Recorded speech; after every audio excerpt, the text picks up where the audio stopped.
deciden actuar. No pueden consentir que los Románov sean liberados. Jakub Jurowski recibe una llamada de Moscú. Y en esa llamada, alguien le ordena ejecutar a los Románov. Nos encontramos en la madrugada, en la noche del 16 al 17 de julio de 1918. Jurowski prepara concienzudamente su plan de actuación. La familia imperial, la familia real, se encuentra en sus estancias durmiendo. No sospechan nada sobre lo que le va a ocurrir. El zar Nicolás II, la zarina Alejandra, el enfermizo zarevich Alexei, sus hermanas. Anastasia, por cierto, estaba muy unida a Alexei. Alexei tenía hemofilia y la verdad es que estaba en una situación muy débil, muy debilitado, tenía apenas 14 años y todos temían por su salud y por su futuro. Anastasia estaba muy apegada a su hermano, le cuidaba, siempre dio muestras de gran inteligencia, de gran serenidad. Anastasia tenía 16 años, había nacido el 5 de junio de 1901. Acababa de cumplir los 17 años, por tanto, cuando se acercaba a su gran y último momento. En mitad de la madrugada, Jurowski y sus hombres suben las escaleras, acceden a las estancias y levantan a los adormecidos miembros de la familia real. Nadie entiende nada, pero aceptan con resignación la orden del joven comandante bolchevique. Tienen que bajar a una lúgubre bodega del palacio para realizarles una foto, un retrato fotográfico. Es un mero trámite, simplemente quieren tener una fotografía de la familia en su conjunto. El zar Nicolás II empieza a sospechar que algo raro está ocurriendo.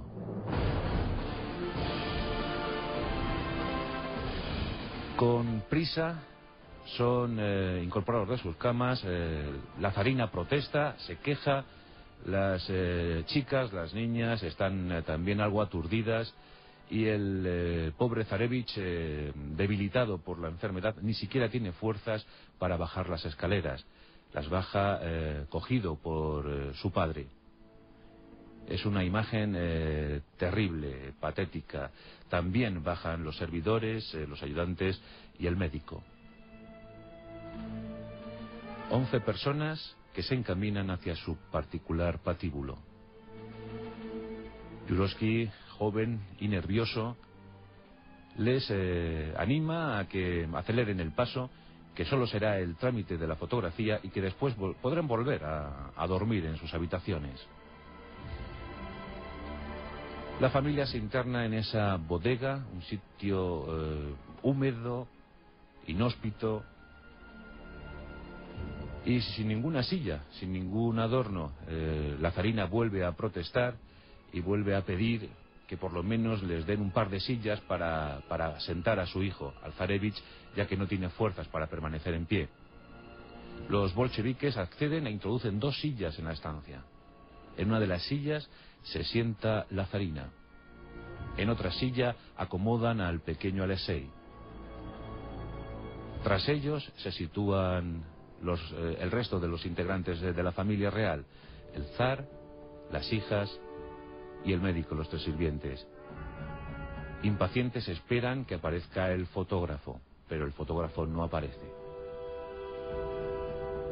Alexei está tremendamente debilitado y le dice a su padre que cuándo acabará aquello, que cuándo podrá regresar a la cama, que se encuentra agotado.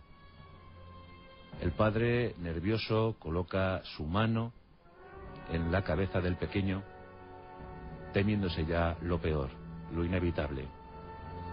Son minutos angustiosos. La familia no sabe muy bien qué va a pasar, qué va a ocurrir.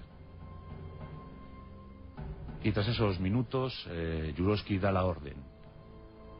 En la sala irrumpen los bolcheviques, un pelotón de ellos, y con pistolas apuntan hacia los Románov e inician la refriega.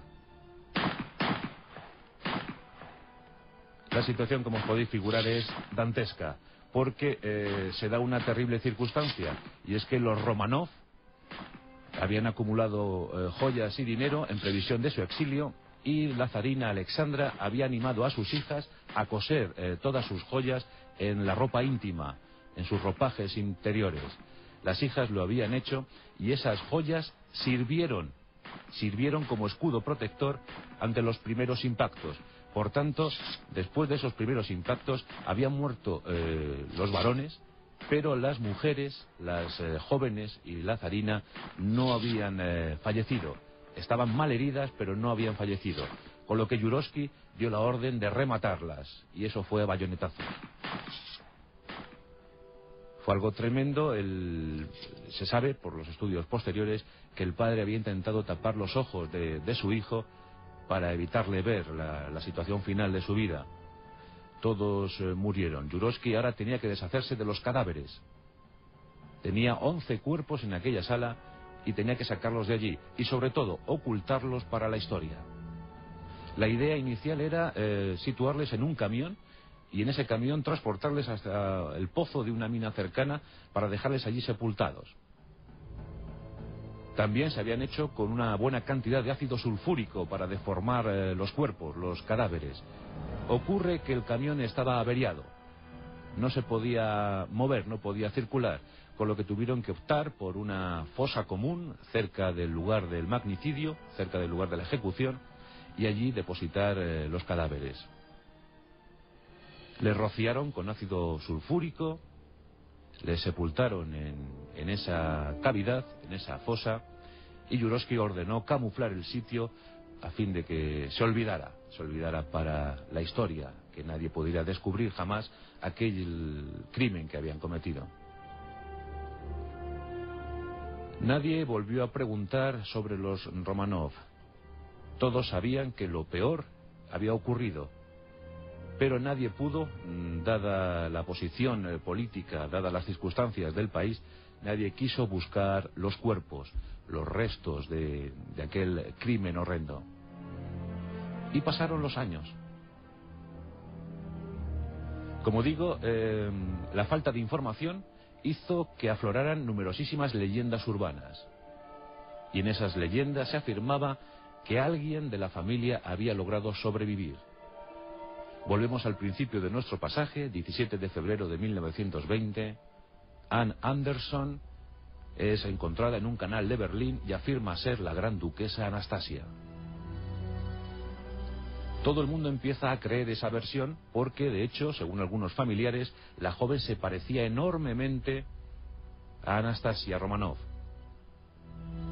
La propia Olga Romanov, hermana del zar Nicolás II, y también Irene de Prusia, hermana de la zarina Alexandra, quisieron investigar.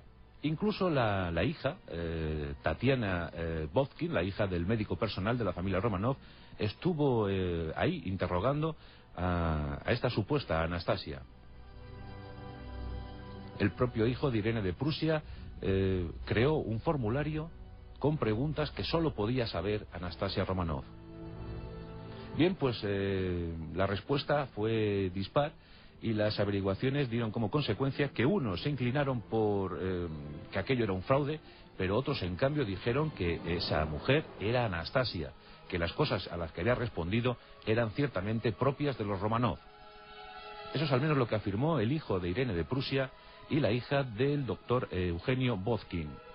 Sin embargo, Olga Romanov, la hermana del zar, titubeó. Llegó a decir que su corazón le pedía creer en la versión de Anderson, pero que sabía que algo le decía que aquella no era su sobrina Anastasia. En todo caso, la historia de Anne Anderson circuló por todo el mundo, y no pocas Anastasias surgieron en aquellos años. Todas querían ser Anastasia. El enigma no se logró desvelar hasta los años 90 del siglo XX. En 1989, dos personajes aparecieron para decir que habían encontrado, que habían localizado el lugar exacto donde habían sido sepultados los Romanov. Eran un director de cine